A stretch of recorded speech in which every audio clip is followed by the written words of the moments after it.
Department संदर्भात काय जर आक्षेप असतील तर या ठिकाणी कळवा, कारण की हा डिपार्टमेंट सध्या तुफान काम करायला लागलाय. तुफानाच्या पलीकडे झालाय. तुफान के साथ तुफान का देवता झालाय. काय कळत नाही जर काय आता, तर तुम्हाला असं वाटेल की हा नक्की याला म्हणायचं काय. पण महिला आर्थिक विकास महामंडळामध्ये कालचाच एक सीन झाला. खरं तर मी 2-4च गोष्टी कायदेशीर त्यांना सांगितल्या आणि त्याच्या बदल्यात त्यांनी जे इमोशनल मला सांगितले की साहेब तुम्ही कायद्यावर जे बोट ठेवताय तर 100% त्याच्याविषयी एक सेपरेट व्हिडिओ मी बघितला आणि कायदा कशा पद्धतीने जमिनीवर तुडवत टाकलेला आहे तुम्हाला त्याचं ज्वलंत उदाहरण त्या व्हिडिओच्या माध्यमातून बघायला मिळेल. नमस्कार मित्रांनो, पाठपुरावा चॅनलवरती मी सुमित तुम्हा सर्वांचे अगदी मनापासून स्वागत करतो. मित्रांनो, महिला आर्थिक विकास महामंडळ याच्यामध्ये स्टेट लेवलला म्हणजे एक मंत्रालय स्तरावरती आपण एक माहिती अधिकार अर्ज केलेला होता आणि या विभागासंदर्भात आपल्या तक्रारींचा पाठपुरावा सुरू आहे आणि त्या संदर्भातच एका तक्रारीवर काय कार्यवाही झाली हे विचारण्यासाठी मी माहिती अधिकार अर्ज केला होता आणि त्या माहिती अधिकार अर्जावरती मागे तुम्हाला स्क्रीनवरती दिसतंय तर प्रश्न उत्तर टाईपमध्ये असं उत्तर मिळालं. या ठिकाणी तुम्ही बघाल तर प्रश्न आणि उत्तर. मुळात माहिती अधिकार कायद्यामधील जर तुम्ही व्याख्या बघितलीत, माहितीची व्याख्या, माहिती म्हणजे नेमकं काय तर त्याच्यामध्ये डिटेलमध्ये दिलेलं आहे की माहिती म्हणजे नेमकं काय असलं पाहिजे. माहितीमध्ये कोणताही दस्त, कागदपत्र, अभिलेख हे होते बरंच काही दिलेलं आहे. पण माहिती म्हणजे कुठे याचा अर्थ असं नाही की खुलासा देणे. माहिती याचा अर्थ असा नाही की एखाद्या प्रकरणावर स्पष्टीकरण देणे. तर हे जे संबंधित स्टेट लेवलचे महिला आर्थिक विकास महामंडळाचे जे अधिकारी आहेत त्यांनी खुलासे मारलेले आहेत. हे खुलासे, हा पाठी तुम्हाला दिसतोय की हे असं आहे, तुमची तक्रारीतील मुद्दा आहे हा आणि हा त्याचा खुलासा आहे. मित्रांनो, माझे तक्रारीवर स्टेप बाय स्टेप काय कार्यवाही झाली, कारण की तक्रार दाखल करून जवळजवळ 1.5 वर्ष झालं होतं आणि 1.5 वर्षामध्ये तुम्ही समजा इकडून इकडं फॉर्म पाठवला, इकडून तिकडं पाठवला, जर काय ती काय मध्यंतरी काय प्रोसिजरल केली असेल तर ती मी माहिती अधिकारामध्ये मागितली होती. मुळात यांनी काय केलं, काहीच केलं नव्हतं. 1.5 वर्ष माझा अर्ज तिथे तक्रार पडून होता आणि माहिती अधिकार अर्ज केल्याच्या नंतर करायचं काही सुचायचंच बंद झालं आणि म्हणून अशा प्रकारचे प्रश्न आणि उत्तर देण्यात आलेले आहेत. परंतु हे अत्यंत चुकीचे आहेत म्हणून आपण त्यांच्याकडे प्रथम अपील अर्ज दाखल केलेला आहे. परंतु प्रथम अपील अर्ज दाखल करताना सोबतच त्यांना एक नोटीस सुद्धा आपण इश्यू केलेली आहे की तुम्ही काय कायदेशीर चुका केलेल्या आहे तुम्ही आणि काय करायला पाहिजे होतं आणि काय तुम्ही केलेलं आहे अशा प्रकारचे एक स्पष्टीकरण, कायदेशीर स्पष्टीकरण आपण त्यांना एक नोटीस असं म्हणू आपण, नोटीस त्यांना दिलेली आहे आणि त्या संदर्भातच त्याची अंमलबजावणी त्यांनी करावी किंवा जनमाहिती अधिकारी ती चूक त्यांच्या लक्षात आणून घ्यावी. का तर कारण की हे असं सगळं का या ठिकाणी केलं, याचा उद्देश काय आहे तर बऱ्याचशा वेळेला तुम्हाला माहिती की दुसऱ्या अपिलामध्ये जेव्हा प्रकरण जातं तेव्हा 1.5 वर्ष लागतो. मुळात त्या अधिकाऱ्यांना मुळात आता हे पत्रव्यवहार ज्या पद्धतीने होत आहेत तुम्हाला तर माहिती आहे की पूर्ण महाराष्ट्रामध्ये आपले 30,000 एक सबस्क्रायबर आहेत. बरेचसे मेसेजेस मला करतात, सर त्याने असं उत्तर दिलं, त्याने असं उत्तर दिलं.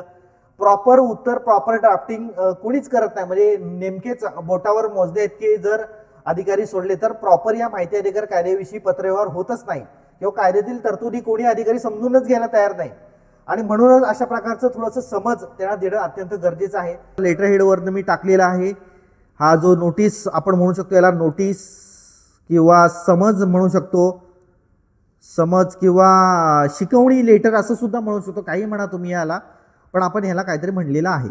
बघा या ठिकाणी माहितीचा अधिकार अधिनियम 2005 मधील तरतुदी बघा. प्रति रूपा मिस्त्री मॅडम, जनमाहिती अधिकारी तथा प्रकल्प व्यवस्थापक हे स्टेट लेवलचे अधिकारी आहेत. महाराष्ट्र स्टेट लेवलचे अधिकारी आहेत. महिला आर्थिक विकास महामंडळ मुख्यालय मुंबई.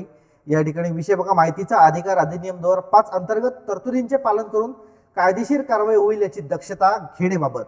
या ठिकाणी आपल्याकडील मी सादर केलेला माहिती अधिकार अर्ज आणि त्यांच्याकडनं आपल्याकडील रोजीची प्राप्तपत्र म्हणजे त्यांच्याकडील प्राप्तपत्र आणि मी सादर केलेला माहिती अधिकार अर्ज बघा. या ठिकाणी मी कुमार सुमी संतोष कुळे मी दिनांक 26/12/2024 रोजी ऑनलाईन माहिती अधिकार अर्ज दाखल केला होता. माहिती मागणे हा माझा हक्क आणि अधिकार सुद्धा आहे. तसेच कायद्यातील विहित केलेल्या तरतुदीनुसार माहिती उपलब्ध करून देणे हे जनमाहिती अधिकाऱ्याचे कर्तव्य आहे. तरी जनमाहिती अधिकारी म्हणून आपण नागरिकांना हक्काचे उल्लंघन केले असून मला माहिती दिलेली नाही व कायद्यातील तरतुदींचे उल्लंघन केलेले आहे. मित्रांनो, या ठिकाणी माहिती त्यांनी द्यायला पाहिजे होती, त्यांनी खुलासा नाही द्यायला पाहिजे होता आणि माहिती मागणे माझा हक्क आहे. उपकार केल्यासारखे जर पत्रव्यवहार करत असतील ते अत्यंत चुकीचं आहे. या ठिकाणी अमावस्या पौर्णिमेला कधीतरी माहिती अधिकार अर्ज येतो शासकीय विभागामध्ये. माहिती अधिकार करणाऱ्यांची संख्या खूप कमी आहे या ठिकाणी लक्षात घ्या. बघा, जनमाहिती अधिकारी म्हणून आपण पत्रव्यवहार केलेल्या चुका व विविध कायदेशीर बाबींचे उल्लंघन पुढील प्रमाणे आहे. माझ्या माहिती अधिकार अर्जावर कारवाई करताना माहिती अधिकार अर्ज प्राप्त होता जनमाहिती अधिकारी म्हणून आपण शासन परिपत्रक, या ठिकाणी हा शासन परिपत्रक आहे. शासन आदेशानुसार माहिती अधिकार अर्ज प्राप्त झाल्यानंतर 10व्या दिवसापर्यंत माहितीच्या शुल्काची रक्कम अर्जात जलद गतीने टपाल खर्चासह तपशीलवार कळवावे. सुस्पष्ट शासनाचे आदेश आहेत तरी आपण मला जाणून बुजून दिरंगाई करीत काय केलंय, दिनांक 16/1/2025 रोजी माझ्या माहिती अधिकार अर्जावर चुकीचे उत्तर दिले आहे. या ठिकाणी बघा, एकतर चुकीचं उत्तर दिलं, या ठिकाणी माहिती अधिकार अर्ज प्राप्त झाल्याच्या नंतर 10व्या दिवसापर्यंतच या ठिकाणी उत्तर त्यांनी कळवायला पाहिजे होतं, पण त्यांनी ते कळवलं नाही. तसं पुढे बघा, माहिती अधिकार कायद्यात शासकीय कार्यालयात उपलब्ध असणारे कागदपत्रे देणे अपेक्षित आहे, त्यामुळे खुलासा देणे, माहिती तयार करून देणे हे कायद्यात अपेक्षित नाही. मी दाखल केलेल्या तक्रारीवर आपण काहीच कारवाई केली नसेल तर माहिती उपलब्ध नसणार किंवा माझा माहिती अधिकार अर्ज आपण नाकारत असाल तर माहिती अधिकार कायद्यातील कोणत्या तरतुदीनुसार आपण माझा अर्ज नाकारत आहात ते सहकरण अर्जदार म्हणून मला कळवणे जरुरीचे आहे. माहिती अधिकारात माहिती देण्याऐवजी आपण सादर केलेला खुलासा माहितीचा अधिकार अधिनियम 2005 मधील कलम 2 माहितीच्या व्याख्येतच येत नाही, याचे आपणाकडून अवलोकन व्हावे. मित्रांनो, माहितीचा अधिकार कायदा कलम 2 बरेचसे अधिकारी, शासकीय अधिकारी काय करतात, उत्तर देतात. तुम्हाला माहिती आहे, तुम्ही दाखल केलेला माहिती अधिकार अर्ज 2 मध्ये बसत नाही. आता मी त्यांनाच उलटा मारलं इथं, या ठिकाणी उलट त्यांनाच टाकलंय. या ठिकाणी बघा की अधिकारी कधी कधी म्हणतात की तुमचा माहिती अधिकार अर्ज कलम 2 मध्ये नाही. मी अधिकाऱ्यांना सांगतो की तुमची माहिती आहे जी तुम्ही खुलासे दिलेली आहेत ती माहिती अधिकार कायद्यातील कलम 2 मध्ये नाहीच आहे. तर तुम्ही बघा तुमचं काय असेल ते, तुम्ही जो काय केलेला आहे विषय तो तुमचा तुम्ही बघा. शासन निर्णय क्रमांक या ठिकाणी हा शिवराज्याभिषेक दिनानिमित्त शासकीय कार्यक्रम व शासकीय पत्रव्यवहारांवर बोधचिन्ह वापरण्याबाबत शासन आदेश असताना जनमाहिती अधिकारी म्हणून आपण पत्रव्यवहार करताना लोगो वापरला नाही. मित्रांनो, या ठिकाणी हा लोगो वापरायला हवा होता. याच्याविषयी मी बरेचसे व्हिडिओ बनवलेले आहेत की शासकीय अधिकाऱ्यांनी कटाक्षाने या लोगोचा वापर करावा असा शासन आदेशच आहे. आपण काय मनाचं कुठं काय सांगत नाही आहे की आपण घरात नियम तयार करून त्या अधिकाऱ्यांना सांगतोय, असं काय भाग नाही. हा शासनाचा नियम आहे. बरेचसे अधिकारी शासनाचे नियम सांगत असतात परंतु हा शासनाचे नियम स्वतःच पाळत नाहीत आणि उगाचच नागरिकांना सांगतात की तुम्हाला माहिती आहे का, तुम्हाला कळतंय का, तुम्हाला डोकं फिरलंय का, तुमचे नियम बघा. या अशी भाषा ही अधिकारी वापरत स्वतःच नियमांचं पालन करत नाहीत. पुढे बघा, शासन परिपत्रक हा एक परिपत्रक आहे. जनमाहिती अधिकारी म्हणून आपले माहिती अधिकार अधिनियम 2005 अन्वये प्राप्त झालेल्या माहिती अधिकार अर्जाला क्रमांक दिलेला नाही. माहिती अधिकार अर्जाला क्रमांक द्यायला पाहिजे. या शासन निर्णयामध्ये म्हणले की कुठला पण माहिती अधिकार अर्ज डिपार्टमेंटमध्ये आला की त्याला आहे ना क्रमांक द्यायचा आहे. नाही दिला क्रमांक काय करणार आता? बघा, शासन निर्णयामध्ये स्पष्ट मुद्दा आहे की माहिती अधिकार अधिनियम 2005 अन्वये माहिती अर्ज उत्तरित करताना त्यामध्ये प्रथम अपीलीय अधिकाऱ्याचे नाव, अधिकृत संपर्क क्रमांक, ईमेल ID नमूद करण्यात यावा. तसेच उत्तराच्या शेवटच्या परिच्छेदात जनमाहिती अधिकाऱ्याचे पत्र प्राप्त झाल्यापासून प्रथम अपीलीय अधिकारी, प्रथम अपीलीय प्राधिकाऱ्याचे तपशील 30 दिवसांच्या प्रथम अपील दाखल करण्यात यावे असे स्पष्ट नमूद करण्यात यावे. अशा सुस्पष्ट सूचना असताना जनमाहिती अधिकारी म्हणून आपण शासनाचे कोणत्याही सूचनेचे पालन केले नाही. त्यांचं उत्तर जर तुम्ही पाहिलात, या ठिकाणी आपण लगेच बघूया त्यांचं उत्तर. हा त्यांचं उत्तर आहे. बघा शेवटला काय म्हणले काय नाही, 30 दिवसामध्ये हा जर समजा उत्तर तुम्हाला मान्य नसेल तर 30 दिवसाच्या विहित मुदतीमध्ये आपण या प्रथम अपील अधिकाऱ्याकडे अपील करू शकता म्हणायला पाहिजे ना. शासन निर्णयामध्ये स्पष्ट टाकलेलं आहे. आता मी प्रथम अपील अधिकाऱ्याचा तपशील लिहा, किती दिवसामध्ये अपील करू शकतो याचं तपशील लिहा, ह्याने कोणताच लिहिलेलं नाही. आता ह्यानं सांगायचं काय, म्हणजे हे शिकवतात नागरिकांना तुम्हाला नियम माहिती आहे का, नियमामध्ये तुम्ही वागत नाही असं तसं, पण स्वतःच नियमांचं कधी पालन करत नाहीत. तर या ठिकाणी असा विषय आहे. पुढे बघूया आपण जरा त्यांचा विषय एवढाच नाही, पुढे पण अजून बरंच काही आहे. या ठिकाणी बघा, माहिती परिपत्रकानुसार माहिती अधिकार 2005 बोधचिन्ह लोगो तयार आहे. लोगो त्यांनी वापरलाय का या ठिकाणी बघूया. माहिती अधिकाराचा लोगो बघा, या ठिकाणी तुम्ही बघाल तर माहिती अधिकाराचा लोगो पण गायब आहे. यातून माहिती अधिकाराचा लोगो पण टाकलेला नाही. हा डिपार्टमेंटचा माविमचा शिक्का टाकलेला फक्त. काय करायचं यांचं मला सांगा. हे मग तेच वारंवार तेच सांगतोय की नियम शिकवत असतील हे दुसऱ्यांना, स्वतः नियमांचं पालन करायला शिका, त्याच्यानंतर दुसऱ्यांना नियम सांगा. आणि नंतर जर थोडासा नियमांचा धाक दाखवला, नाही तुम्ही अर्जदार प्रत्येक वेळी नियमांवर बोट ठेवता, मग तुम्ही कामाविषयी व्यवस्थित करा. या ठिकाणी मला आता हे एवढे खुलासे द्या, एवढं हे तक्रारी करा आणि हे करायची गरज लागली नसती. तुम्ही जर काम व्यवस्थित केलं असतं, तुम्ही माहिती व्यवस्थित दिली असती, मला प्रथम अपील करायची गरज लागली नसती, मला हा तुम्हाला एवढा खुलासा सादर करायची गरज लागली नसती. या ठिकाणी माझं कामामध्ये किती वाढ झाली बघा या ठिकाणी. आणि अधिकारी माझा सहकार्य करत नाही, अर्जदार सहकार्य करत नाही, नुसता नियमावर बोट ठेवतो आणि नियमानुसारच वागलं पाहिजे. या ठिकाणी नियमावर बोट ठेवतो म्हणजे हा नेमके प्रकार काय? कारण की हा प्रकार तुम्हाला मी सांगतो, मागच्याच दिवशी हा एक प्रकार घडलाय की मला एक अधिकारी बोलले की साहेब तुम्ही सहकार्य करत नाहीत. सहकार्य म्हणजे नेमकं काय ते आता ते पुढच्या व्हिडिओमध्ये मी त्यांना सांगणार आहे, त्यांच्या संदर्भात व्हिडिओ बनवून. परंतु या ठिकाणी अशा प्रकारची अधिकाऱ्यांची प्रवृत्ती आहे बघा, स्वतः नियमांचं कधी पालन करणार नाहीत आणि दुसऱ्यांना काहीतरी नियम शिकवत बसतात.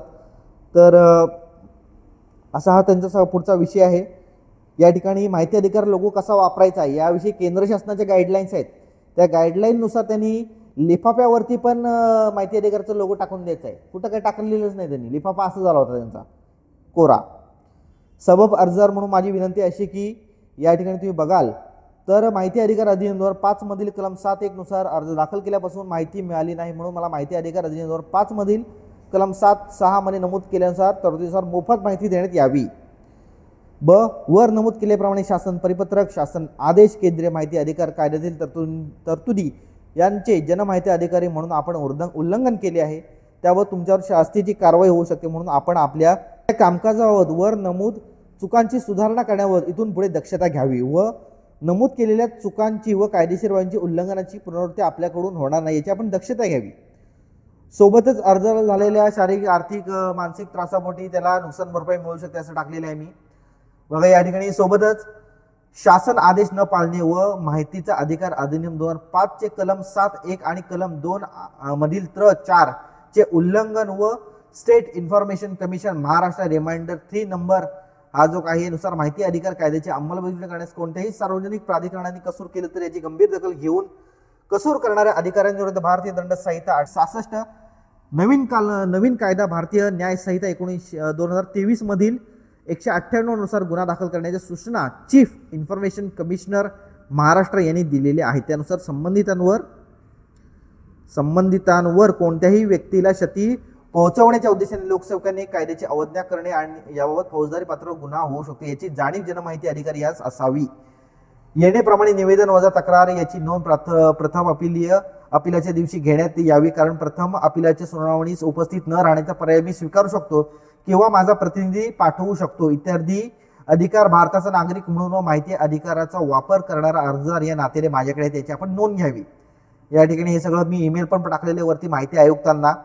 आणि प्रथम अपील सेपरेटरित्या दाखल केलेला आहे. या मित्रांनो हा ठिकाणी एक मी निवेदन वजा नोटीस मी दिलेली आहे. या ठिकाणी प्रथम अपील मी सेपरेटरित्या दाखल केले, ते दाखल होईलच. आणि त्याच्यामध्ये सुद्धा नोटीस काढताना बरेचशे वेळेला अधिकारी म्हणतात तुम्हाला यावंच लागेल, तुम्ही नाही आला तर तुम्ही एकतर्फी निकाल लावणे असं करू तसं करू. म्हणून मुद्दामून मी या ठिकाणी शेवटला म्हणले की मी अर्जदार आहे, मी न येण्याचा पर्याय स्वीकारू शकतो, माझा प्रतिनिधी पाठवू शकतो. मी जरी नाही आलो तरी नैसर्गिक न्याय तत्वाचे पालन करून यावरती निकाल लावायचा आहे. अशा बऱ्याचशा गोष्टी या ठिकाणी आहेत. मी ॲडव्हान्समध्ये त्यांना सांगून टाकलेले आहेत की असं असं सगळं तुम्ही आधी केलेल्या चुका आणि तुम्ही भविष्यात करणाऱ्या चुका याचे ॲडव्हान्समध्ये मी त्यांना आधी सूचना दिलेली आहे. आणि एवढं सगळं असून पण ते जर पुन्हा अशा चुका करणार असतील तर 100% पाठपुरावा जोरदार चालेल आणि जोपर्यंत सुधारणा होत नाही तोपर्यंत चालणार हा विषय. तर मित्रांनो तुमच्या इथं ह्या डिपार्टमेंट संदर्भात काय जर आक्षेप असतील तर या ठिकाणी कळवा, कारण की हा डिपार्टमेंट सध्या तुफान काम करायला लागलाय. तुफानाच्या पलीकडे झालाय. तुफान के साथ तुफान का देवता झालाय.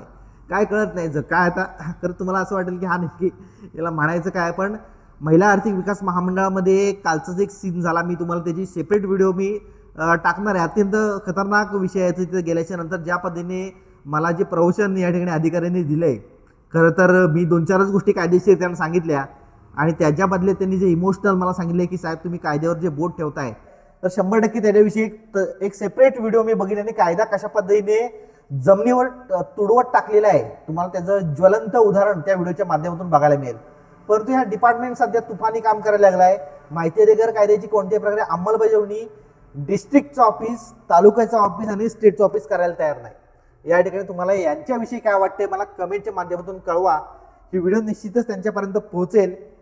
एवढी शेअर करा, जास्तीत जास्त शेअर करा, जेणेकरून या माणसाला या ठिकाणी जे कोण अधिकारी वर्ग आहे सन्माननीय, माननीय आणि तुफानी अधिकारी आहेत त्यांनाही पोचली पाहिजे. तुम्हाला ही व्हिडिओ कशी वाटली आम्हाला कमेंटच्या माध्यमातून नक्की सांगा. पुन्हा भेटू मित्रांनो. जय हिंद, जय महाराष्ट्र.